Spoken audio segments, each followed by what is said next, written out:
1789, fin de l'Ancien Régime, début de la Révolution française. Juin-juillet, Assemblée nationale, proclamée par le tiers d'État. Juillet, Assemblée constituante. 14 juillet, prise de la Bastille. 4 août, abolition du système féodal. 26 août, adoption de la Déclaration des droits de l'homme et du citoyen. Sur les territoires belges, nous allons retrouver Révolution Barbonçonne, Révolution liégeoise. 1791, Constitution et monarchie constitutionnelle basée sur la séparation des pouvoirs. Octobre, Assemblée législative. 1792, Proclamation de la République. Septembre, Convention nationale. 1793, Nouvelle Déclaration des droits de l'homme. Nouvelle Constitution. Septembre 1793, juillet 1794, la Terreur. 1794, début de la Convention thermidorienne, après la chute de la Robespierre, fin de la Terreur.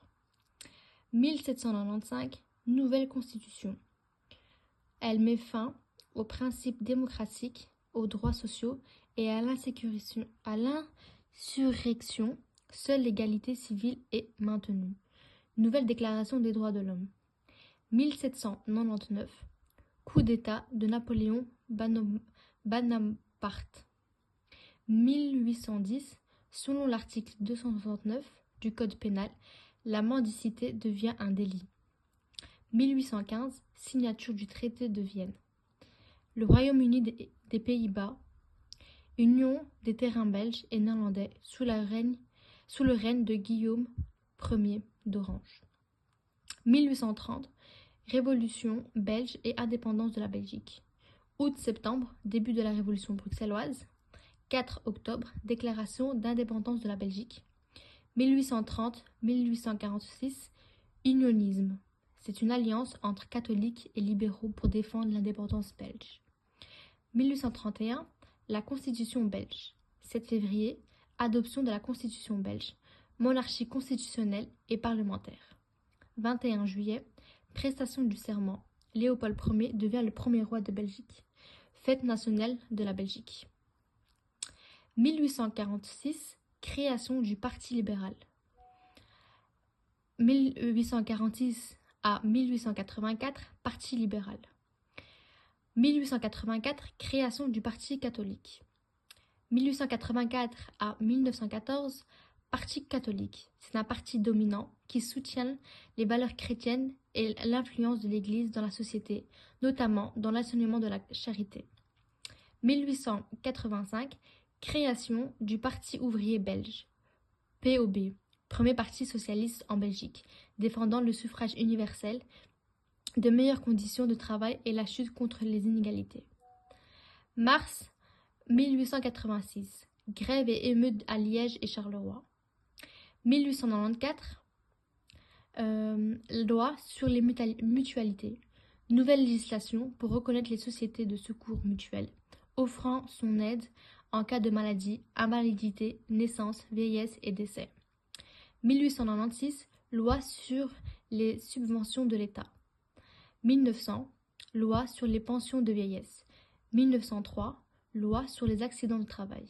C'est une première assurance obligatoire pour les travailleurs, imposant aux patrons de couvrir les risques professionnels liés à l'activité économique. 1911, assurance vieillesse et décès obligatoire pour les mineurs. 1920 à 1922, création de 5 premières écoles de formation d'assistante sociale. Arrêt royal du 15 octobre 1920 fixe les conditions de reconnaissance des écoles sociales. 1925, transition des bureaux de bienfaisance aux commissions d'assistance publique, CAP. 1930, loi généralisant les allocations familiales à toutes les familles. 1936, introduction de la première semaine de congés payés, après 12 mois de travail. 1945, adoption de la loi protégeant le titre d'auxiliaire ou d'assistante sociale. 1974, instauration du Minimex pour les Belges sans ressources. 1976, le CAP devient le Centre public d'aide sociale, qui est le CPS. 1992, traité de Maastricht, qui instaure les citoyennetés européennes. Maastricht, c'est Maastricht. En 2002, le CPAS devient Centre public d'action sociale. Le Minimex devient le revenu d'intégration sociale, RIS. Et la modification de la Constitution établissant l'égalité entre femmes et hommes. Évolution du droit de vote. En 1830, suffrage censitaire et capacitaire. 1831, suffrage censitaire. 1848, réduction du sens électoral. 1870, nouvelle réduction du sens électoral. 1883, introduction de votre capacité pour les élections communales et provinciales. 1893, suffrage universel masculin à vote plural. 1895, la loi des 4 infamies. 1899, passage du scrutin majoritaire au scrutin proportionnel. 1919, suffrage universel masculin. 1920, droit de vote des femmes aux élections communales. 1948, extension du droit de vote des femmes aux élections législatives et provinciales. 1970, abaissement de l'âge de vote aux élections communales à 18 ans. 1981, modification de la Constitution pour permettre aux jeunes de 18 ans de voter aux élections législatives et provinciales. 1992, droit de vote des citoyens européens aux élections communales et européennes dans leur pays de résidence. 2000, première participation des citoyens européens aux élections communales. 2002, parti imposé sur les listes électorales. La Constitution est un document qui établit les lois fondamentales d'un État. Elle définit les institutions politiques du pays, les droits et libertés des citoyens ainsi que le type de régime politique mis en place. Un État-nation est un État qui combine deux concepts, la nation, qui représente l'identité et l'appartenance d'un peuple à un même groupe, et l'État-concept juridique, qui désigne un ensemble d'institutions politiques et administratives.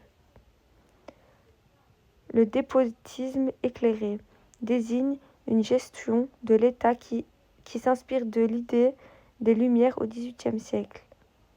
Le roi détenteur du pouvoir absolu gouverne avec raison pour le bien de son peuple. Le Code civil, créé en 1804, est un recueil de lois qui régissent la vie quotidienne des citoyens. Il combine des éléments de l'Ancien Régime, comme le droit d'aînesse et des principes de la Révolution française, tels que l'égalité des citoyens devant la loi. Le suffrage universel à vote pluriel est un système électoral introduit en Belgique en 1893. Il rend le vote obligatoire pour tous les hommes de 25 ans et plus. Ce système, bien qu'universel, reste inégal par certains bénéfices de 2 ou 3 votes supplémentaires selon certains critères.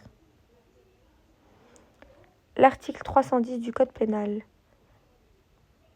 Il abolit l'interdiction des associations, mais punit d'amende et ou de prison tous les meneurs de grève, c'est-à-dire les ouvriers. La Commission d'assistance publique, le CAP, il est mis en place par la loi de 1925, regroupe les hospices et bureaux de bienfaisance en une administration autonome dotée de moyens propres. Elle a pour mission de soulager et de prévenir la misère en priorisant la mise au travail des indigents. La sécurité sociale, créée par l'arrêt-loi de décembre 1944, c'est un système d'assurance obligatoire basé sur la solidarité. Elle vise à protéger les citoyens contre les risques sociaux tels que la maladie, le chômage ou la vieillesse. Le revenu d'intégration sociale, RIS, instauré en 2002 pour remplacer le Minimex, est une aide financière fournie par le CPAS. Elle garantit un revenu minimal aux personnes sans ressources sous certaines conditions. La protection sociale en Belgique est l'ensemble de mécanismes collectifs mis en place par l'État pour réduire les inégalités sociales et garantir un revenu à tous les citoyens. Elle repose sur 2 volets, l'aide sociale et la sécurité sociale. Les 30 Glorieuses, 1945-1976, désignent une période de forte croissance économique et d'amélioration de conditions de vie dans les pays occidentaux. Elle coïncide avec la mise en place de l'État-providence. L'État-providence est un État qui assure une protection sociale pour tous ses citoyens afin de réduire les inégalités et garantir des droits sociaux. Entre parenthèses, santé, chômage, pension, fermez la parenthèse, à travers des mécanismes comme la sécurité sociale et l'assistance publique. La philanthropie est l'ensemble des associations de bienfaisance issues du secteur privé ou public, mises en place pour venir en aide aux plus démunis. Le Fordisme est une organisation scientifique du travail basée sur la production de masse à la chaîne,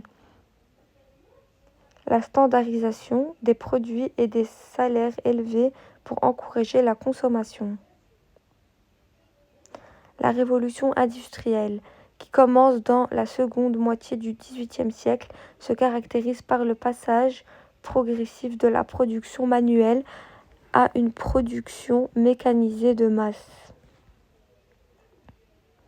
Le capitalisme, propriétaire des capitaux et ou des moyens de production, entre parenthèses usines, terres, machines, fermez la parenthèse, qui loue la main-d'œuvre des ouvriers en échange d'un salaire qui a lui-même fixé. Le travail social est une activité professionnelle qui vise à l'accompagnement des personnes en difficulté en favorisant leur autonomie, leur bien-être et leur inclusion dans la société. Les auxiliaires sociaux. Premiers assistants sociaux du début du XXe siècle jusqu'aux années 1940. Aident les individus en famille à retrouver un équilibre économique, moral et social, à travers un accompagnement concret et adapté pour favoriser durablement leur réintégration. Victoire Cap, militant et dirigeant du mouvement ouvrier chrétien féminin, a fondé la section francophone de l'École sociale catholique, aujourd'hui l'ISFC. C'est l'une des premières institutions belges dédiées à la formation des travailleurs sociaux.